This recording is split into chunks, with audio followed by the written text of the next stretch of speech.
वृत्तीचे असल्याचं वक्तव्य भाजप प्रदेशाध्यक्ष चंद्रशेखर बावनकुळे यांनी केले। नाना पटोले यांनी संजय धोत्रे यांच्यावर केलेल्या वक्तव्याची त्यांनी निंदा केली आहे। तसंच महायुतीच्या 3 जागा वाटपाचा तिढा येत्या 2 दिवसात सुटेल असंही ते म्हटले।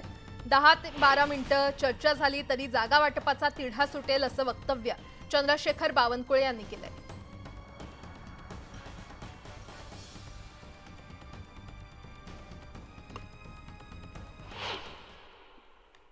मी नाना पटोलेची निंदा करतो त्यांच्या वक्तव्याची।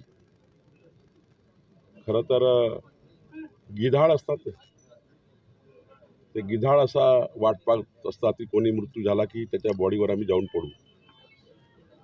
नाना पटोलेचं कालचं म्हणणं हे जे आहे गिधाड प्रवृत्तीचं आहे।